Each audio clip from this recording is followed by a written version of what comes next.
सबसे पहले माफ़ी चाहूँगा, कल वीडियो नहीं बना पाया। कल एक्चुअली हमारे मैडम के कज़न की बेटी की शादी थी, हम उसमें गए हुए थे, तो कोशिश तो बहुत थी पर बना नहीं पाया। पर उसकी कमी आज पूरी कर देता हूँ। कैसे? आज मैंने थोड़ी, आप में से बॉस में से कह रहे सर इन्वेस्टमेंट के बारे में चर्चा करिए, उसकी चर्चा करिए।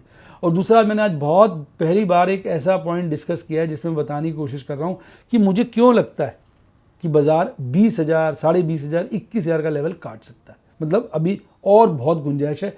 इसको मैंने आज की वीडियो में लेटर हाफ में बड़े अच्छे से डिटेल में समझाया। मेरा तो ये विचार है, आपको क्या लगता है? सच सच मैं आपसे फाइनली पूछ रहा हूँ, ईमानदारी से बताइए, आपको क्या लगता है कि क्या बाजार 20,000 काटेगा? लिख डालिए कमेंट में। अगर आप नहीं लिखेंगे ना तो मज़ा नहीं आएगा। और आप जानते हैं डार्लिंग, मैं सारे कमेंट पढ़ता हूँ।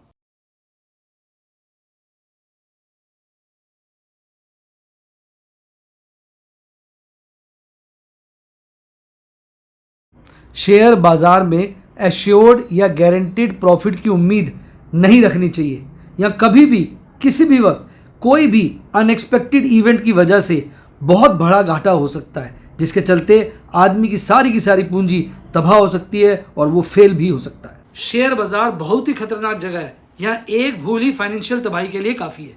मैं केवल एजुकेशनल वीडियोज़ ही बनाता हूँ, मैं कोई बाय सेल रिकमेंडेशन नहीं देता हूँ। चर्चा किए गए स्टॉक उदाहरण के लिए हैं और खरीदने या बेचने की कोई रिकमेंडेशन नहीं है। मेरा यह मानना है कि शेयर बाजार में निवेश किसी के कहने पर नहीं करना चाहिए, बल्कि अपने रिस्क एपेटाइट और जानकारी के हिसाब से करना चाहिए। सदा याद रखें, जिसने ली टिप उसकी हुई डिप। शेयर बाजार में निवेश जोखिमों के अधीन है। निवेश करने से पहले सभी संबंधित दस्तावेजों को ध्यान से पढ़ें। हाय गाइस, आपका स्वागत है आपके अपने show MKJ talks for investment इन हिंदी में। कैसे हैं आप? भाई बाज़ार बुरी तरह से गिरा 2 दिन पहले और अब कुछ स्टेबल सा है। तो बाज़ार की उठापटक देखते हुए मन में ये विचार आ रहा है, यार लगातार गिरावट हुई, अब थोड़ा स्टेबल हो गया। तो कई सारे लोग मेरे से ये क्वेश्चन भी पूछ रहे थे, तो मेरे दिमाग में भी आ रहा था कि जब अब की बार बाज़ार फिर से रफ्तार पकड़ेगा, और सभी लोग ये कहते हैं कि भाई जब बाज़ार एक बार गिरता है फिर चढ़ता है ना, तो घोड़े बदल जाते हैं बाज़ार के। इसका मतलब ये होता है कि जो चीज़ें पहले आउट परफॉर्म कर रही थी वो अब कम परफॉर्म करेंगी, जो सेक्टर्स पहले कम परफॉर्म कर रहे थे वो बेटर परफॉर्म करेंगे। इस तरह की चर्निंग भी बाज़ार में देखी जाती है। अब इसके चलते यार प्रश्न उठता है कि यार किस सेक्टर में निवेश करना चाहिए। मैं बैठा खुद भी सोच रहा था यार कौन से सेक्टर पकड़ूँ। फिर मेरे में दिमाग में आया, मैंने कहा यार ऐसे सेक्टर को पकड़ना तो बड़ा रिस्की है। सपोज मान लो मुझे एक पर्टिकुलर सेक्टर अच्छा लगता है। आपको याद, पीछे मुझे एक कंपनी बहुत अच्छी लग रही थी, मैं उसमें बहुत ज़्यादा F&O पोजीशन बनानी थी, तो मुझे नुकसान हुआ। तो कहने का मतलब क्या होता है, जब हम किसी एक पर्टिकुलर अपने दायरे को छोटा कर लेते हैं ना, तो बड़ा रिस्क बढ़ जाता है। तो मुझे लगता है हमें कोई थीम पकड़नी चाहिए, क्योंकि एक थीम जब हम पकड़ते हैं उसमें मल्टीपल सेक्टर्स आ जाते हैं, तो हमारा जो निवेश है, जो इन्वेस्टमेंट है वो बेटर हो जाती है। क्योंकि जो लॉन्ग टर्म इन्वेस्टर्स होते हैं ना, वो ये नहीं चाहते हैं कि उनको अटरम शटरम रिटर्न मिले। वो कहते हैं मार्केट से जो नॉर्मल रिटर्न है हम उसको आउट परफॉर्म कर लें, पर सेफ्टी उनके लिए मेन जो है कंसर्न रहता है। अब इस बात को ध्यान में रखते हुए मैं कुछ आर्टिकल्स पढ़ रहा था, गो थ्रू कर रहा था, तो मेरे दिमाग में आया यार रूरल सेक्टर बड़ी एक्सीलेंट थीम है। अब आप में से कई लोग हंसेंगे, सर क्या हो गया सर, आपको रूरल सेक्टर एग्रीकल्चर में पैसा लगाएं। आ रहा है ना दिमाग में? देखो रूरल सेक्टर, मैं भी ऐसे ही सोचता था कि रूरल सेक्टर मतलब एग्रीकल्चर। यार देश बदल रहा है, चीज़ें बदल रही हैं। मैं आपको बताता हूँ, पहले मैं ना विदेश घूमने जाता था। अभी मैं हो के आया, मेरा बेटा ऑस्ट्रेलिया में था, तो ऑस्ट्रेलिया और हम कहाँ गए थे? न्यूजीलैंड। ऑस्ट्रेलिया में तस्मानिया घूमे, अच्छा लगा, बढ़िया लगा। पर उसके बाद आके हम यहाँ से चले गए लेह लद्दाख, बद्रीनाथ, तुंगनाथ, फिर हम गए लैंसडाउन भी गए, धनौल्टी गए, पता नहीं पीछे वहाँ भी चले गए थे, डलहौजी, चांबा, खजियार। इसके अलावा फिर हम बहुत 2 साल से हम बहुत घूम रहे हैं। फिर हम वहाँ चले गए थे राजस्थान में, कौन सी जगह है, जैसलमेर, जोधपुर, पुष्कर। यार जो अपने देश में मज़ा आता है, और जिस तरह के हाईवेज बन गए भाई साहब, अपनी गाड़ी को मैं लगाता हूँ एडास पे, जो एडेप्टिव क्रूज पे, अपना चलती रहती है। कोई गाड़ी आती है स्लो हो जाती है, हट जाती है, स्पीड पकड़ लेती है, अच्छी एवरेज मिलती है। हाईवे पे इतना ज़बरदस्त, पीछे तो हाईवे खाली पड़ा हुआ था, मुंबई एक्सप्रेस वे हमारे यहाँ से निकला है, और वहाँ मैं देखता हूँ यार जो भाई साहब जितने भी रेस्ट एरियाज है फुल होते हैं। यानी पूरा देश, मैं सोचता मैं ही घूम रहा हूँ, जब मैं गया रेस्ट एरियाज में रुका तो साली गाड़ियाँ ही गाड़ियाँ, तो मैं मैडम और मैं ये बात करते पूरा देश ही घूम रहा है भाई साहब। यानी मेरा कहने का मतलब इस तरह से जो अब ये जो है ना ब्रिज था रूरल और सेक्टर का, ये जो है गडकरी साहब को नमस्कार करना पड़ेगा, उनने इस गैप को बड़ा ब्रिज कर दिया है। जितना बड़ा नेटवर्क वो बना रहे हैं उसकी मतलब मिसाल ही नहीं है। और उन्होंने मेरे को लगता है अगले 5-10 साल में पूरा भारत का नक्शा बदल देना। गाँवों की सड़कें सोचो। हाँ, वो अब जोजिला टनल बन रही है, जब हम गए थे वो पता है वो काफ़ी बन चुकी है, 80% बन चुकी है, आज मैं पढ़ रहा था आर्टिकल। तो ये जो है ना एग्रीकल्चर थीम जो है, सिर्फ रूरल थीम एग्रीकल्चर नहीं है, agriculture theme is not rural theme. जब हम रूरल थीम की बात करते हैं तो इसके अंदर आता है एग्रीकल्चर, इसके अंदर आता है मैन्युफैक्चरिंग, इसके अंदर आता है कंस्ट्रक्शन, इसके अंदर आती है सर्विसेज। आप कहोगे सर कैसी बातें कर रहे हो ऐसा नहीं होगा भाई, मेरी बात पे क्यों विश्वास करना, और अच्छा भी आप ऐसे सोच रहे हो। कभी किसी की बात पे विश्वास नहीं करो, सुनो सबकी, करो मन की। आप एक काम करिए, आप जाइए निफ्टी रूरल इंडेक्स पे, निफ्टी का रूरल इंडेक्स है, उसको जाके आप स्टडी करिए। इसमें जो हमारे निफ्टी 500 की लगभग 75 कंपनीज हैं जो डिफरेंट सेक्टर्स को बिलोंग करती हैं और जो रूरल सेक्टर से प्रभावित होती हैं, उनको इंक्लूड किया गया है। अब आपको जानकर आश्चर्य होने वाला है, सुनिए। इसके अंदर फाइनेंशियल सर्विसेज का वेटेज जो है वो 24.21% है। एफएमसीजी के वेटेज की बात करूं तो 21.43 है।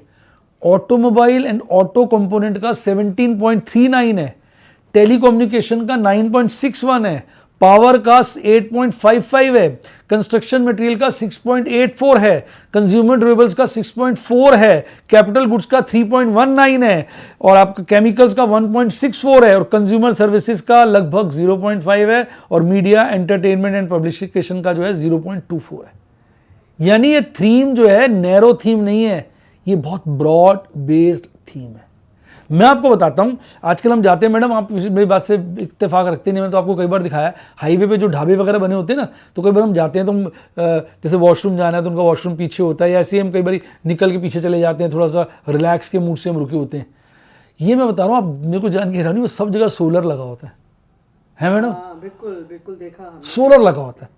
अब आप देखो रूरल थीम का कितना बड़ा इंपैक्ट सोलर कंपनी, जो सोलर का मतलब उसके पैनल्स भी बनते होंगे, आईटी सेक्टर का भी उसमें कुछ ना कुछ इन्वॉल्वमेंट होगा, बैटरी सेक्टर का भी होगा। देखो अब मैं कोई बहुत बड़ा वो नहीं, लेकिन मैं एक बात बता रहा हूँ कि कितने सारे कोरिलेटेड चीज़ें हैं।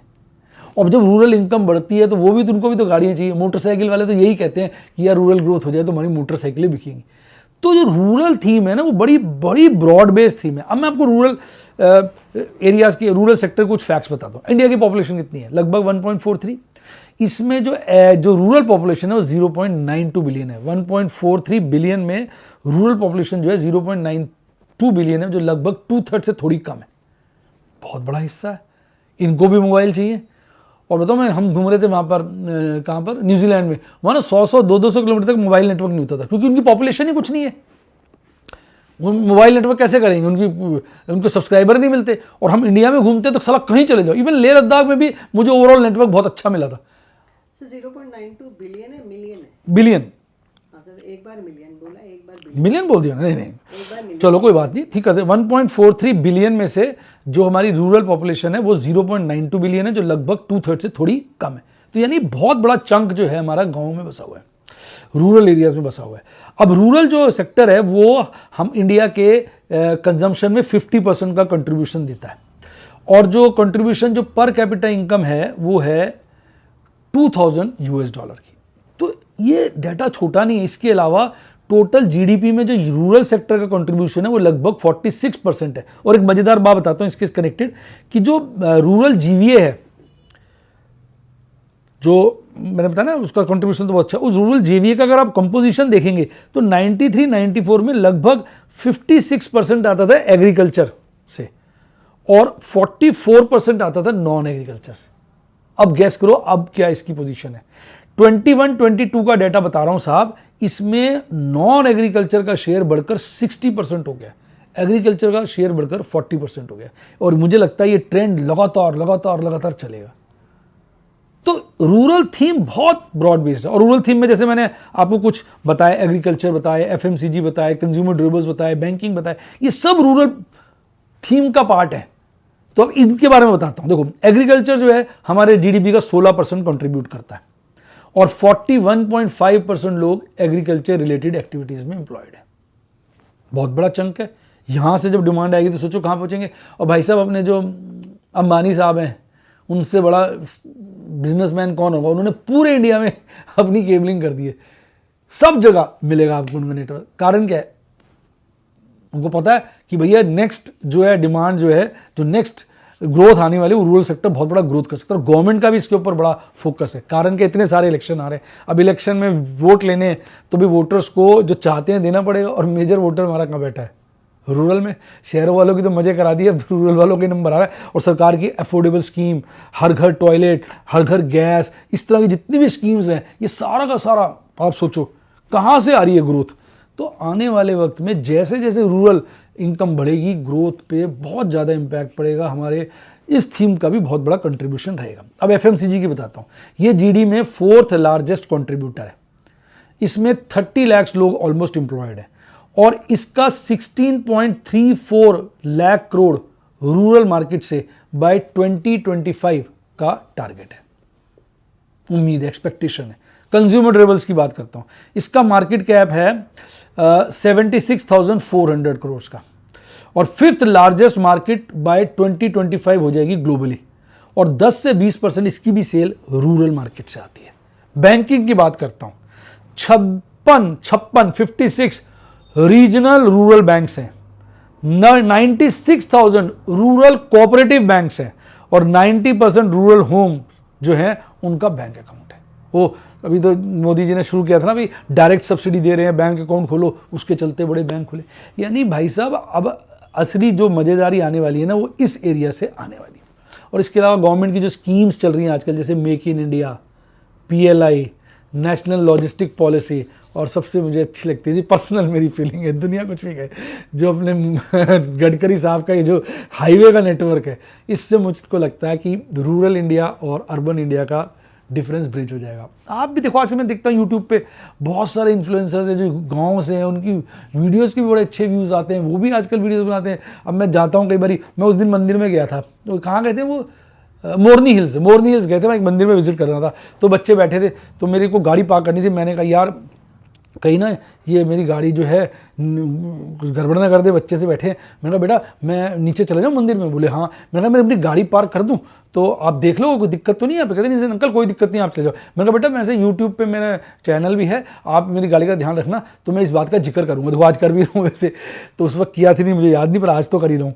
तो बोले हाँ अंकल क्या नाम है चैनल का? मैंने बताया, तो अपना लग गए फटाफट। मैं चाह रहे थे अंकल मिल गया, अंकल मिल गया। मतलब मैं ये बता रहा हूँ कि मतलब देश बदल रहा है यार। रूरल एरियाज में भी हर चीज़ें पहुंच रही है, हर सुविधा उनको भी चाहिए। अब लेकिन अब इसमें सबसे बड़ी समस्या क्या आती है कि अब एक आम निवेशक जो नौकरी करता है, बिजनेस करता है, उसके लिए ये समझना बड़ा मुश्किल है ना कि भाई वो कैसे निवेश करे, कैसे पता लगाए कि रूरल सेक्टर से रिलेटेड कौन सी, रूरल थीम से रिलेटेड कौन से सेक्टर्स में पैसा लगाना चाहिए, और उनको सेक्टर में कौन सी कंपनियों को रूरल ग्रोथ से बेनिफिट मिलेगा, ये उनके लिए बड़ा मुश्किल है।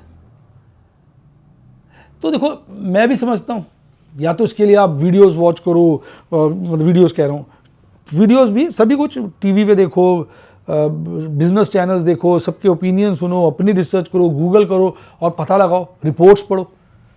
अब जैसे मैं एक बड़ी रिपोर्ट पढ़ रहा, 3 मैं आपको देता हूँ।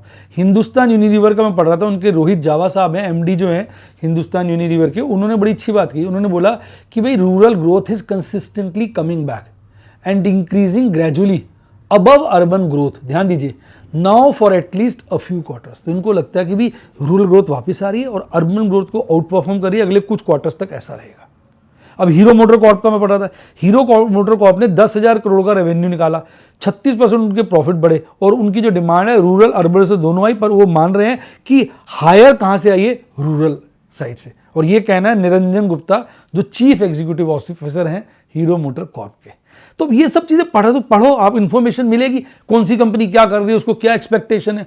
मीनवाइल अगर हम महिंद्रा की बात करें तो वहाँ पर जो है उनका जो है फार्म इक्विपमेंट सेगमेंट 10% से ग्रो कर रहा है, और ट्रैक्टर सेल्स उनकी 3.6% बढ़ी है। अब मैरिको की बात करें, मैरिको का ये मानना है कि जो रूरल ग्रोथ है वो अर्बन ग्रोथ से डबल है, 2x है। तो ये आप पढ़ोगे, इन्फॉर्मेशन हासिल करोगे तो आपको पता चल सकता है।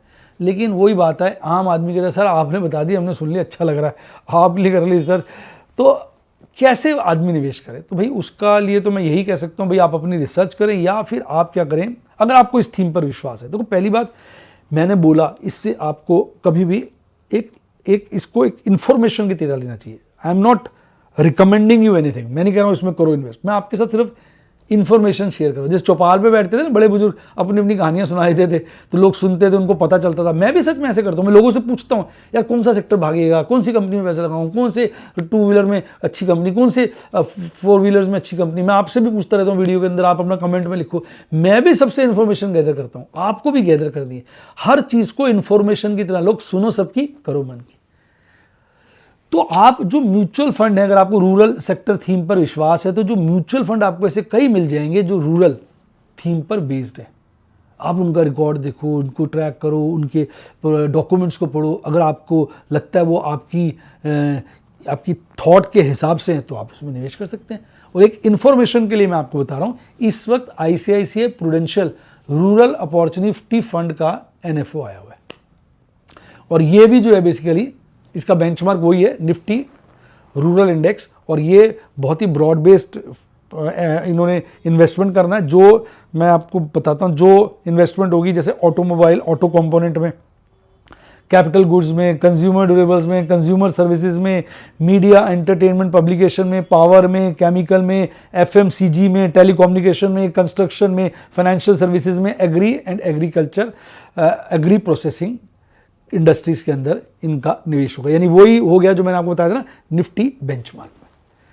तो म्यूचुअल फंड में इनका NFO खुला हुआ है, आप उनकी साइट पे भी जा सकते हैं, उसकी डिटेल पढ़िए। फिर मैं कहूँगा, मैं कोई चीज़ रिकमेंड नहीं करूँ, आप अपनी रिसर्च करिए, मैं सिर्फ आपको इन्फॉर्मेशन दे रहा हूँ। अब कई बार बच्चे पूछते हैं सर खुद का सिलेक्शन बेटर होता है या म्यूचुअल फंड में निवेश करना, क्योंकि म्यूचुअल फंड वाले तो अपने चार्जेस वगैरह भी तो लेते हैं ना सर्विसेज के। बिल्कुल सही है यार। देखो इसमें मेरा जवाब ये है कि देखिए, जो आदमी अपनी बहुत रिसर्च कर सकता है, जो किसके पास कैपेबिलिटी है, एबिलिटी है, वो डायरेक्ट इन्वेस्टमेंट भी कर सकता है। पर जिसके पास एबिलिटी नहीं है, जिसको खुद डर लगता है, तो उसके लिए तो बेस्ट और इजी वे क्या है, वो है म्यूचुअल फंड ही। अब म्यूचुअल फंड इतने सारे होते हैं, जो थीम उसको अच्छी लगती है उससे रिलेटेड म्यूचुअल फंड में वो इन्वेस्ट करे, तो उसको एक अच्छा परफॉर्मेंस, अच्छा रिजल्ट मिल सकता है। बाकी यार अब समअप करते हैं, काफ़ी बोल दिया मैंने। देखो मैं एक बात फिर क्लियर कर दूँ यार, जो शेयर बाजार का इन्वेस्टमेंट होता है बहुत खतरनाक होता है। आपको तो मैं बीच में बताता रहता हूँ, मेरे को खुद भी इस बार मैं फंस गया, लॉस हो गया, तो पीछे बड़ा अच्छा प्रॉफिट कमाया, पर मैंने शेयर्स में अच्छा प्रॉफिट कमा लिया। मतलब ये अब पूरा बाजार गिरेगा तो ऐसा तो हो नहीं सकता ना कि सारा बाजार गिरे और हमें प्रॉफिट हो जाए, बाकी सबको लॉस हो जाए। तो ये सब मार्केट रिस्क के अधीन भी होता है, जिसको हम कहते हैं। तो आप अपना निवेश जो होता है, आप किसी के कहने से ना करें, आप अपनी रिसर्च करें। अगर कॉन्फिडेंस नहीं आ रहा तो किसी फाइनेंशियल एडवाइज़र की सर्विसेज भी अवेलेबल होती हैं, आप उनकी सर्विसेज ले सकते हैं। रजिस्टर्ड सेबी रजिस्टर्ड एडवाइजर्स होते हैं, उनको अपना आपका रिस्क प्रोफाइलिंग करेंगे, आपको समझाएंगे, आपसे बातचीत करेंगे, आपके रिस्क एपिटाइट को देखेंगे, उसके साथ आपको सलाह दे सकते हैं। लेकिन आपको लगता नहीं रिस्क प्रोफाइलिंग की जरूरत नहीं है, मुझे अपने बारे में काफ़ी रिस्क की जानकारी है, तो भी आप अपने स्पाउस से डिस्कस करिए, पेरेंट्स से डिस्कस करिए, फ्रेंड्स से डिस्कस करिए।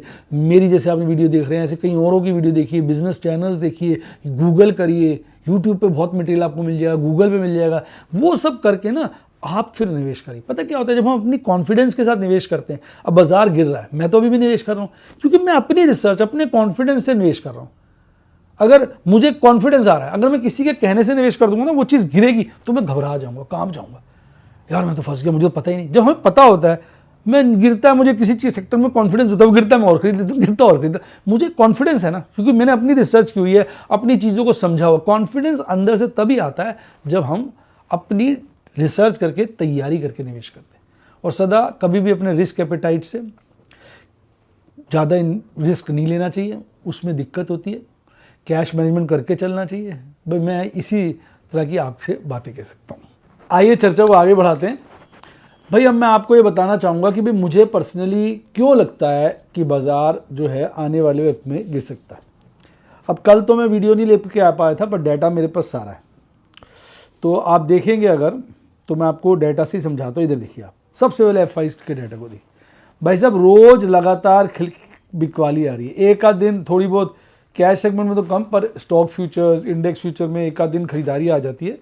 और हालांकि डीआईज भी लगातार खरीद रहे हैं, फिर बाजार भी लगातार नेट सेल्स ही दिखा रहा है। कल तो बड़ी भयंकर नेट बिकवाली की थी एफआईज ने, और आज भी बड़ी भयंकर नेट बिकवाली की है। तो आप क्या सोचते हैं, ये बिकवाली बंद हो जाएगी इतनी जल्दी?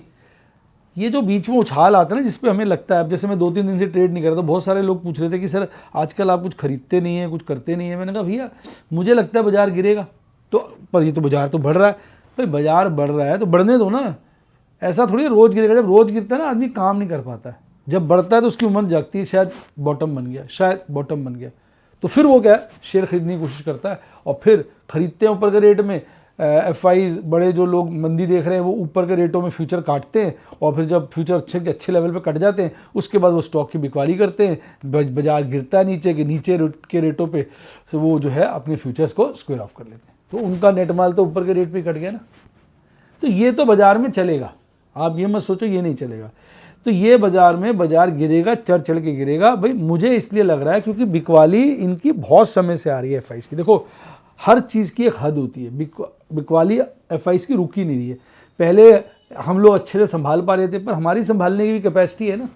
जो जितना भी सरप्लस कैश है अल्टीमेटली तो एफआईज का फूक जाएगा, एफआईज का और डीआईज का। तो मुझे नहीं लगता अभी कोई ऐसा रिस्पाइट है। तो आप देखिए फियर अभी भी मेंटेन्ड है 34 पे। अब दूसरा रीज़न मैं आपको बताऊंगा किस वजह से बाजार गिर रहा था कि यूएस डॉलर इंडेक्स जिस तेज़ी से बढ़ रहा है ना, ये ट्रेंड बनता है ना, तो ये काफ़ी समय तक चलता है। पिछली बार आपने देखा था 2022 में 113 कह लीजिए पीक बनाया था।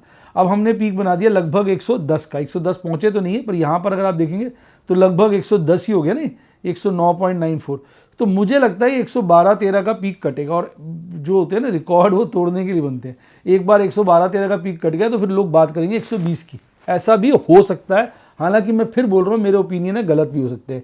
बड़े समय से आप देखिए सितंबर गया, मतलब अप्रैल में था 91 के आसपास, और उसके बाद लगातार क्रूड गिरता रहा। तो देखिए अब क्रूड फिर बहुत दिनों के बाद उसने ट्रेंड चेंज किया है और वो 80 के पार जाने की कोशिश कर रहा है।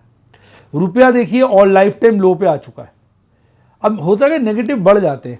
अक्टूबर में जब 2022 में यूएस डॉलर इंडेक्स ज़्यादा था, पर रुपया तो 83 रुपये के आसपास चल रहा था।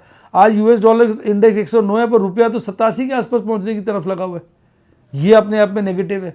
एक तरफ एफआईज बिकवाली कर रहे हैं, इंटरनेशनल इंडिकेटर सब नेगेटिव है, और ये जो 4.5 पे चल रहे हैं, अगर आप ध्यान से देखेंगे तो ये हमने 2024 का हाई है ऑलमोस्ट 4.58, आप देख लीजिए, और 2023 का ये 4.97। तो अगर ये इसको एक बार काट गया ना, फिर ये 5 भी काट सकता है। मतलब ऐसी स्थितियां बन रही हैं। कारण क्या बनेंगे हमें पता नहीं। क्या होता है, ये जो बहुत बड़े लेवल के लोग होते हैं ना, ये बाजार में अप एंड डाउन करते रहते हैं। हमें लगता है, हम कई बार कहते हैं भैया अब तो क्लाइमेटिक चेंज हो रहा है, बारिशें नहीं होंगी, फिर पता चलता है उस साल बारिशें बहुत होगी। यार सर्दी अब कम पड़ती है, गर्मी ज़्यादा पड़ती है, उस साल सर्दी ज़्यादा पड़ जाएगी अगले साल। अब कहते हैं यार बर्फ़ नहीं पड़ती, इस बार बर्फ़ बहुत ज़्यादा पड़ गई। यार गर्मी नहीं हो रही, गर्मी ज़्यादा हो गई। यार बारिशें नहीं हो रही, बाढ़ ही आ गई। यानी कहने का मतलब जैसे कुदरत अपने साइकिल्स करती रहती है, इसी तरह शेयर बाजार के भी साइकिल्स बने रहते हैं। ऊपर नीचे जाना शेयर बाजार का स्वाभाविक नियम है, और उसमें घोड़े बदल जाते हैं, बस ये चक्कर है। तो इस वजह से मुझे लगता है बाजार जो है बड़े आसानी के साथ जो है एक ट्रेंड बनाने की कोशिश कर रहा है, जब ये नए नए मुकाम बनाएगा। अब अगला रीज़न समझिए, एफआईज की इतनी लो हो गई है इंडेक्स लॉन्ग, और स्टॉक लॉन्ग बहुत ज़्यादा है। तो एक स्टेज ऐसा भी आ सकता है कि इंडेक्स को वो बढ़ाना शुरू कर दे, पर स्टॉक्स को गिरना शुरू कर दे बुरी तरह से। हालांकि वो अभी वो तो इंडेक्स गिर रहा है, स्टॉक ज़्यादा गिर रहे हैं। तो कई तरह के ना मिश्रण बनेंगे, कई तरह के परमुटेशन कॉम्बिनेशन बाजार में बनेंगे, जिनकी आप कल्पना भी नहीं कर सकते हैं। वो इसलिए कहते हैं ना, बाजार हर बार नई स्टोरी लिखता है। ये नई पिक्चर बाजार में हमारे सामने आती है। अब आप देखिए आज मिले जुले संकेत थे। जहां कुछ इंडेक्स आप देखेंगे गिरे हुए थे, वहां पे मिड कैप और स्मॉल कैप चढ़े हुए थे। इंडिया विक्स भी चढ़ा हुआ था। इंडिया विक्स देखिए कोशिश कर रहा है 16 की तरफ जाने की। हो सकता है इस बार ऐसे दिन आ जाए इसको 18, 22, 20, 25 भी देखने को मिल जाए। तो मूड माहौल का ना बाजार का एक नियम है। बाजार में बेसिकली इसलिए कई लोग प्राइस एक्शन थ्योरी फॉलो करते हैं। वो कहते हैं न्यूज़ को मारो गोली, प्राइस एक्शन फॉलो करो, चार्ट देखो, उससे हिसाब लगाओ। और चार्ट में मैं बताऊं, बाजार ना 200 दिन का मूविंग एवरेज काट रहा है, जो आसान नहीं होता। मैं आपको इधर दिखाता हूं। तो मैं थोड़ी और डिस्कशन यहाँ कर लेते हैं क्विक सी। आज भागने वाले शेयरों में जो थे वो 296 थे, और गिरने वाले 1226 थे, यानी 1296, 1300 शेयर बढ़े, 1250 गिरे, तो बैलेंस ही था। हिंद कॉपर, मन्नापुरम फाइनेंस, हिंदुस्तान एयरॉन, IRB इंफ्रा बहुत तेजी से आज भागे, आपने देखा। और गिरने वाले में कल्याण ज्वेलर्स, इन्फोसिस, PB फिनटेक और एक्सिस बैंक बहुत आगे थे। अब देखिए 29 शेयर बढ़े हुए थे, 21 शेयर घटे हुए थे, और बाजार जो है सारा दिन वोलाटाइल रहा। पीक बनाया 23,292 का, बॉटम बनाया 23,100 का, एक नैरो रेंज में 190 पॉइंट की रेंज में घूमता रहा। कल बंद हुआ था 23,311 पे, आज नीचे पे खुला, और कल के मुकाबले 108 पॉइंट गिर के 0.5% की गिरावट के बाद बंद हुआ। तो यानी ट्रेंड तोड़ दिया जो बड़ा था। आज का परफॉर्मर रिलायंस था, अब रिलायंस को खींचा है। अब मैंने रिलायंस की बड़ी सारी कॉलें बेची हुई है, 4 कॉलें बेची हुई हैं 1300 की, अब अभी भी प्रॉफिट में है क्योंकि मैंने ऊपर के प्रीमियम बेची है। अब मैडम कहती है इनको स्क्वायर ऑफ कर दो, प्रॉफिट बुक कर लो, मैंने कहा ना, मेरा मन नहीं मान रहा अभी। रीजन क्यों नहीं मान रहा? क्योंकि मैं कहता हूँ अगर बिक जाए तो अच्छा है ना, 2000 शेयर चले जाएंगे, फिर पुट्टे बेच पाएंगे। पुट्टे बेचते हुए भी डर लग रहा है, पैसे कम हुए हैं, तो कुछ शेयर जाएंगे, कैश आएगा तो पुट्टे बेचने का काम शुरू कर पाएंगे। और दूसरा, अभी कौन सा महीना एक्सपायर हो गया, साले को फिर घेर देंगे। अभी रिजल्ट अच्छा है तो बना दिया। और देखो रिलायंस मार्केट मूवर है, उसके बावजूद भी बाजार तो गिरा हुआ है। तो बहुत सारे इंडिकेटर्स, लाइंस इन बिटवीन देखोगे ना, तो आपको देखो, मेरी तरफ से कोई बाय सेल रिकमेंडेशन नहीं, मैं पहले बोल दूं, मैं अपने विचार दे रहा हूँ, अपनी बातें बता रहा हूँ। तो ये डिस्कशन होती है just to give you information, और आप अपना रिसर्च करिए, अपनी ओपिनियन बनाइए। मेरी तरफ से कोई बाय सेल रिकमेंडेशन नहीं। BPCL, हिंडाल्को, कोल इंडिया, नेस्ले, भारत इलेक्ट्रिकल्स और एशियन पेंट आज अच्छे खासे भागे हुए थे। गिरने में Infosys, axis bank, Shriram finance, Kotak Mahindra, Wipro, TCS और इन्फोसिस थे। अभी तो मैं देख रहा था कि देखो 200 दिन का मूविंग एवरेज काटना ना बाजार के लिए कोई मामूली बात नहीं है। ये बात को कोई भी डिस्कस नहीं करता, कोई भी इस बात को मानता नहीं है। भाई 200 दिन का मूविंग एवरेज यानी लॉन्ग टर्म मूविंग एवरेज काटा है। अभी तो बाजार के अंदर बनेगा डेथ क्रॉसओवर। डेथ क्रॉसओवर होता है जब short term moving average long term moving average को ऊपर से काट के नीचे चली जाती है। यहाँ शॉर्ट टर्म मूविंग एवरेज होगी जैसे 50 डेज का मूविंग एवरेज, 100 का भी कई लोग ले लेते हैं, और ये हो गया 200 दिन का। सही में 50 ठीक रहता है। 50 का भी मूविंग एवरेज अभी तक काटा नहीं है उसने, 200 डेज के मूविंग एवरेज। जब ये काटेगा तो डेथ क्रॉसओवर बनेगा, फिर बाजार नीचे सेटल होगा। उसके बाद क्या होगा, जो 200 दिन का मूविंग एवरेज है नीचे से काटेगा 50 डेज के मूविंग एवरेज को ऊपर, उसको बोलते हैं गोल्डन क्रॉसओवर। तो अब इतने दिनों बाद जब बाजार घटा है तो मुझे लगता है डेथ क्रॉसओवर भी बनेगा। तो ये भी कारण है बाजार क्यों अभी गिरता गिरता 20,000 के लेवल तक जा सकता है। हालांकि इंडेक्स तो मैनिपुलेटेड है, पर शेयर वाइज तो भारी करेक्शन देखेंगे और देख रहे हैं। और अभी भी देखिए RSI 40 के नीचे है और हल्का सा बेयरिश क्रॉसओवर तो कम हुआ है। तो टेक्निकली बाजार अभी भी वीक है, सारा दिन लाल कैंडल ही बन रही है, लगातार एक ही हरी बनी है। वो इसलिए देखो कब से लाल ही बन रही है। लाल का मतलब होता है सुबह बाजार जोश से खुलता है, शाम तक ठंडा हो जाता है। लाल कैंडल का मतलब ये है। अब यहाँ देखिए, अब अगले हफ्ते की देखिए, अभी 23,203 पे बंद हुआ बाजार, 24,000 पे मैक्सिमम पेन है और 23,200 पे सेकंड हाईएस्ट पेन है। अभी भी कॉल राइटिंग यहाँ बढ़ी, पुट राइटिंग यहाँ बढ़ी है, यानी 23,300 तक पुट राइटर्स अभी एक्टिव है, पर कॉल राइटर्स तो ऊपर तक एक्टिव है। नहीं, कॉल राइटर्स ना इस वक्त ज़्यादा भारी पड़ रहे हैं पुट राइटर्स पर। मंथली अभी वहीं टिका हुआ है, 24,000 पे मैक्सिमम पेन कल भी था, आज भी, और सेकंड हाईएस्ट कल था 23,500 पे और आज है 23,000 पे। तो ये सारी बातें आपको भी समझनी पड़ेंगी, ठीक है ना। अब PCR देखिए बहुत हल्का है, 0.79, मंथली PCR भी हल्का हो गया। अगर ये दोनों गिरते हैं तो थोड़ा लगता है कि जो मंदी इस बार थोड़ी डीप रूटेड हो सकती है। अब 2 हफ्ते रह गए ना, तो दोनों हफ्ते खराब हो सकते हैं। अब एक शेयर बढ़ा हुआ था निफ्टी बैंक में, 11 घटे हुए थे। 2-3 दिन तो अच्छी जंप दिखा दी, ऐसा लगा सब बातें खत्म हो गई, फिर मार दिया। तो 49,278 पे बंद हुआ, 48,960 के लपेटे में खोला, खुलते ही पीक बना लिया 49,047 का, और फिर गिर गया, बॉटम बना लिया 38,309 का। एक अच्छी रेंज अगर आप देखेंगे लगभग 700 750 पॉइंट की निकल के आई, और अल्टीमेटली 1.5% गिर के बड़ी गिरावट हो गई, 48,540 पे बंद हो गया। अभी लोग कह रहे थे बड़ा आउट परफॉर्म करे, एक कैनरा बैंक हरे में था, बाकी सब लुट के थे, और बड़े बैंक आप देखेंगे ज़्यादा अच्छे खासे गिरे हुए थे। ये देखिए सब एक्सेस। तो ये चीज़ें हमें समझनी है।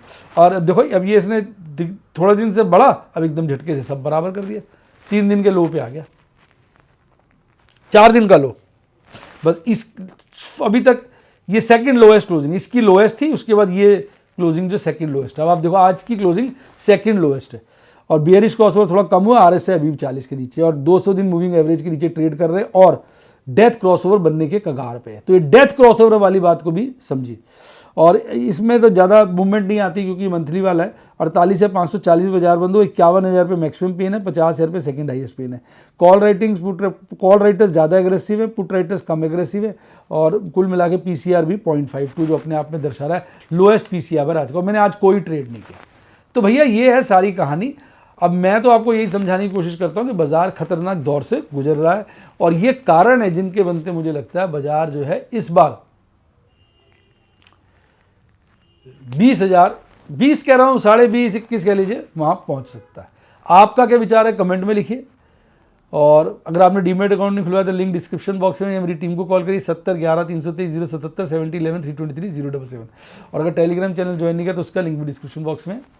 इसी के साथ साथ bye, God bless you, happy news. और आप स्टॉक मार्केट के बेताज बादशाह बने।